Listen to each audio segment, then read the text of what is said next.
कैसा है तू और हमारा देश कैसा है? वैसा ही जैसा आप छोड़ के गए थे। यानी कि हम अभी भी अंग्रेजों के गुलाम हैं? नहीं, अंग्रेजों से तो हमें 1947 में ही आजादी मिल गई थी। अच्छा, तो अब तो हमारे अपने लोग देश चलाते होंगे ना? हाँ, तब तो देश काफी आगे बढ़ गया होगा।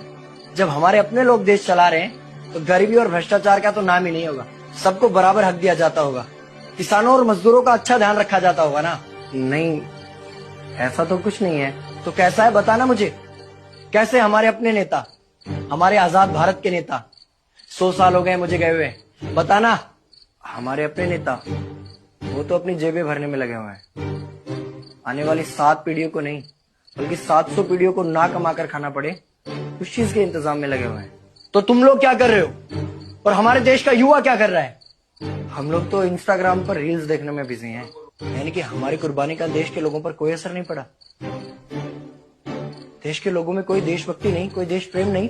नहीं, ऐसा नहीं है। आपके लिए और देश के लिए बहुत प्रेम है भारत के लोगों के दिलों में। हर 15 अगस्त और 26 जनवरी को तिरंगा फहराते हैं, पूरे जोश के साथ भारत माता की जय बोलते हैं और आपकी डीपी भी लगाते हैं। और भारत और पाकिस्तान के क्रिकेट मैच के दौरान तो हमारी देशभक्ति पीक पर होती है। तुम इसे देशभक्ति समझते हो? तो फिर क्या है देशभक्ति? अगर तुम्हारी देशभक्ति समाज को सुधारने में, गरीबों को अच्छी शिक्षा या बराबर का हक नहीं दिलाती तो कोई काम की नहीं है तुम्हारी देशभक्ति। भ्रष्ट नेताओं और सरकार के खिलाफ आवाज उठाओ, लोगों को एकजुट करो। लेकिन अगर हमने सरकार के खिलाफ आवाज उठाई या नेताओं से सवाल पूछे तो हमें एंटी नेशनलिस्ट कहा जाएगा या हमें गद्दार करार दे दिया जाएगा। तो डरता है। 23 साल का था मैं जब अंग्रेजों ने मुझे फांसी पर चढ़ा दिया। मुझे तो आतंकवादी कहा गया था। अगर अब नहीं जागे तो ये देश सोता रहेगा। ये सरकारें, ये नेता देश को बेच खाएंगे। इस भ्रष्ट सरकारी तंत्र से लड़ो। देश को क्रांति की जरूरत है। क्रांति यानी कि हमें हथियार उठाने होंगे, बंदूकें उठाने होंगे जैसे आपने उठाई।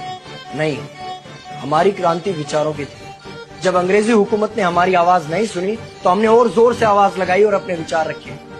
और क्रांति केवल सत्ता को बदलने तक सीमित नहीं है, बल्कि इस भ्रष्ट अन्यायी तंत्र को जड़ से उखाड़ कर फेंकना है। पर ये होगा कैसे? अपने आसपास से शुरुआत करो। जो भी तुम्हें भ्रष्ट नजर आए उसके खिलाफ आवाज उठाओ, एक्शन लो। तुम्हारे टैक्स का पैसा नेताओं की जेब में जा रहा है, हिसाब मांगो। अपने वोट का सही इस्तेमाल करो, लोगों को जागरूक करो और इस देश को आजाद करवाओ। इंकलाब जिंदाबाद, इंकलाब जिंदाबाद।